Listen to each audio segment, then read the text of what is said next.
Is this Iran as you imagine it? The theocracy where women can't sing, dance, or even show more than their face and hands in public. Videos that have been shared widely online, and yet these women could be arrested for what you're seeing. No one on the street bats an eyelid. A cultural shift has taken place.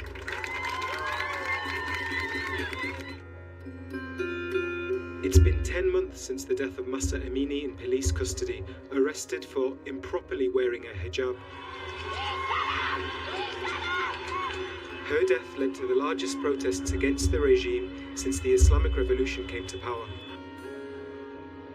More than 500 protesters were killed and over 20,000 arrested. Many protesters lost their eyes after being shot directly with metal pellets and rubber bullets. The Women Life Freedom movement forced Iran's morality police off the streets until now.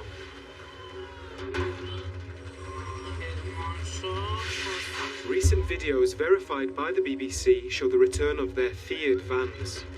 Male and female officers patrolling and stopping women for their headdress, suggesting the regime hasn't given up its fight.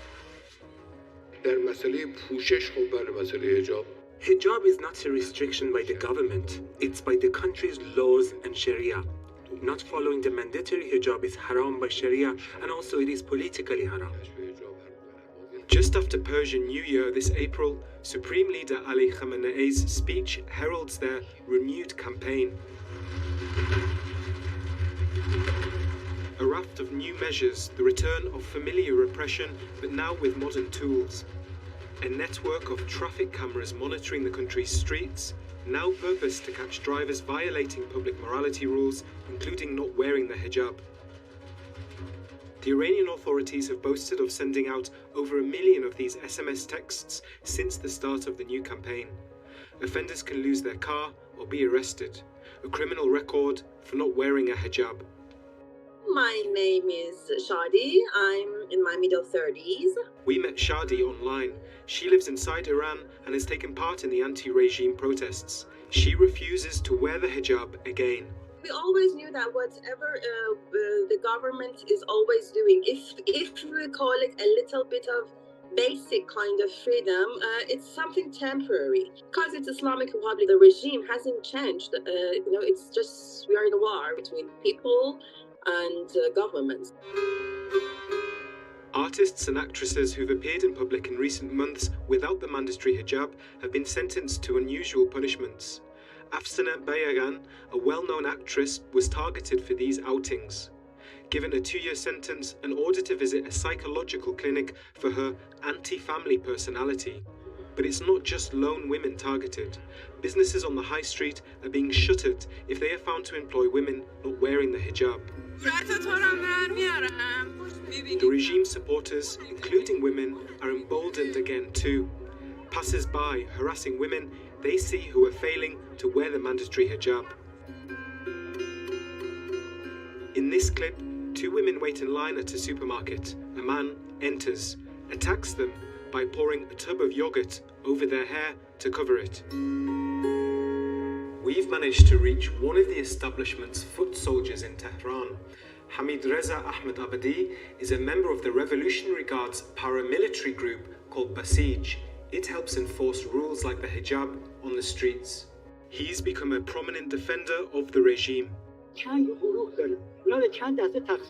One group of these women are mentally challenged and they must be checked in mental health clinics. But others are fooled by the international media like the BBC. They are hallucinating and it won't be difficult for us to deal with them. Are you not refusing to accept the diversity of Iranian society?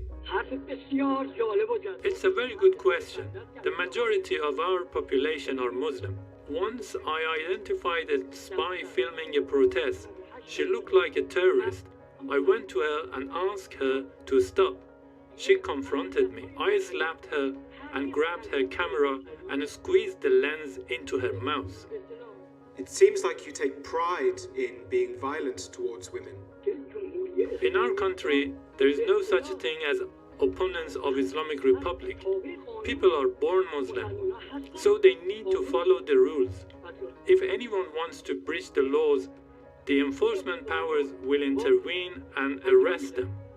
To some extent, it seems the regime is in denial about what the new generation wants and how much Iranian society has changed, or perhaps returned to values that were once common before the Islamic Revolution.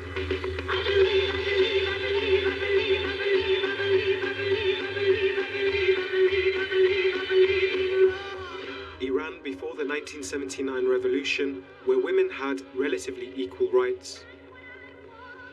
This rare footage shows the first time women were given the right to vote in 1963.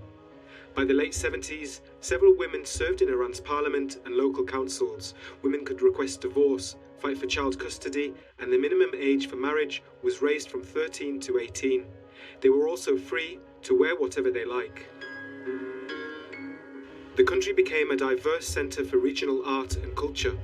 Its liberal values were despised by the leaders who installed the Islamic Revolution. From the very beginning, women protested the loss of their rights, here opposing the hijab just days after the 1979 revolution.